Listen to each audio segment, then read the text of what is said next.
Hello दोस्तों, आज हम आपको बताएंगे भाग 3 संविधान के भारत के संविधान के विषय में, जो कि पहले वीडियो में आपको हम बता चुके हैं कि आपका मौलिक अधिकार क्या-क्या है। तो इसी भाग 3 में आपका राज्य का भी अधिकार आता है, जो कि राज्य का अधिकार है कि वह कब आपकी ज़मीन ले सकता है।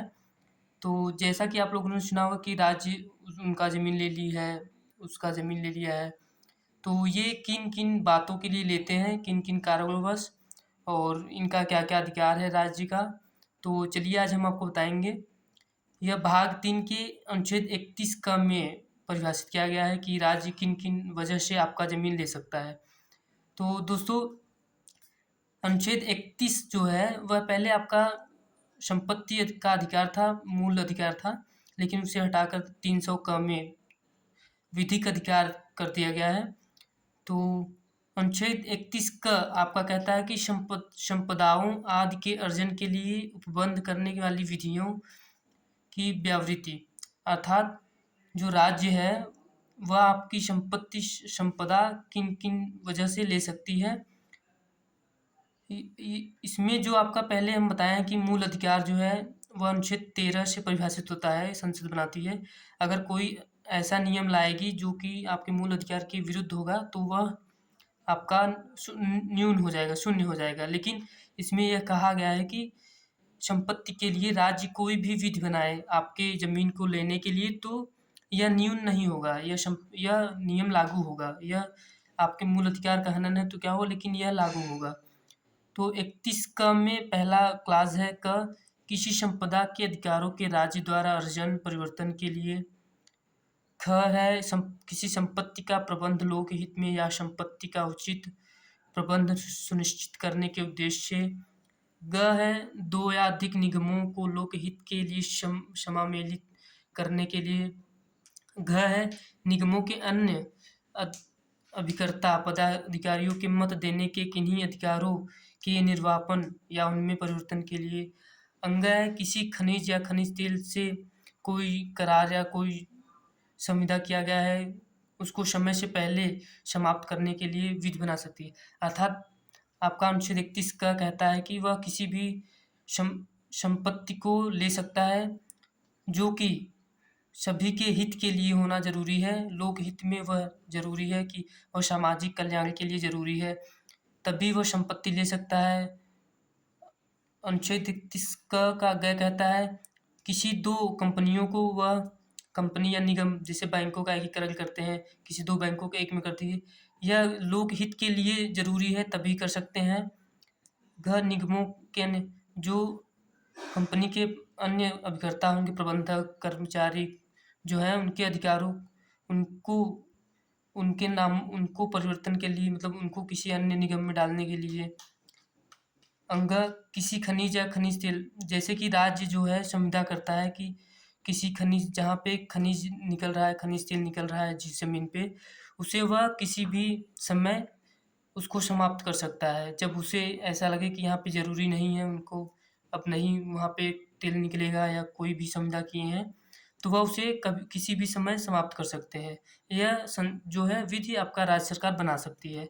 यह 31 क के अनुसार आता है आपका। तो 31 अनुच्छेद 31 ख कुछ अधिनियमों और विनियमों को का विधिमान्यकरण, अर्थात जो विधि राज्य बनाएगी वह आपका अनुच्छेद में मूल अधिकार का जो हनन है उससे कोई फ़र्क नहीं पड़ता, वह उसे 9वीं अनुसूची में उसे डाल देगी।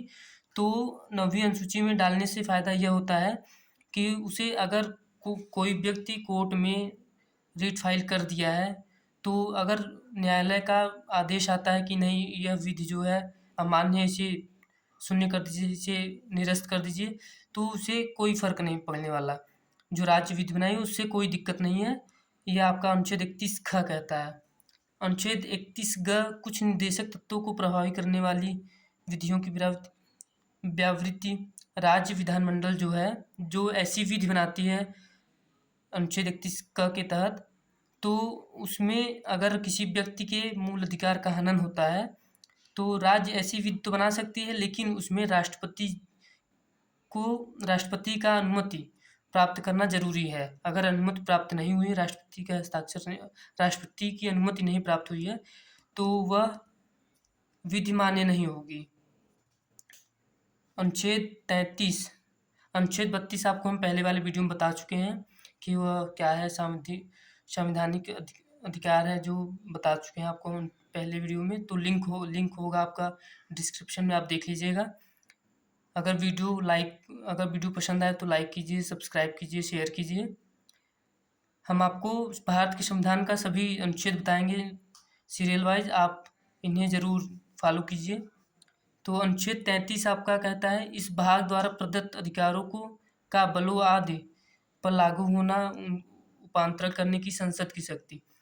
जो संसद है, अगर जो मूल अधिकार है, अगर वह सेना भी कहें कि नहीं हमको भी मूल अधिकार चाहिए, हमको भी ऐसे रहना है, तो ये जो संसद है वो नियम बना सकती है कि जो सशस्त्र बल हैं, सेना है, लोक व्यवस्था बनाने वाले जो भारत साधक बलों के सदस्य हैं, या राज्य कोई ब्यूरो या अन्य संगठन बनाया है, तो संसद उन्हें ये अधिकार नहीं देती है।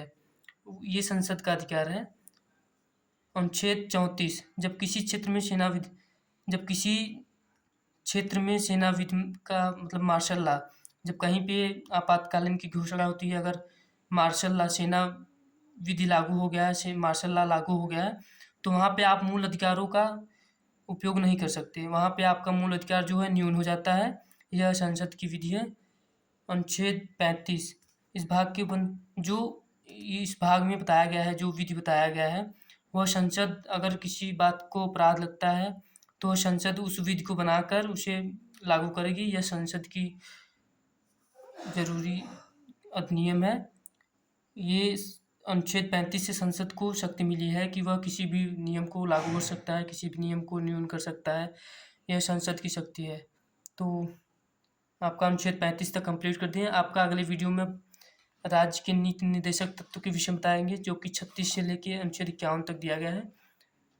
तो वीडियो लाइक ज़रूर कीजिएगा, सब्सक्राइब कीजिए।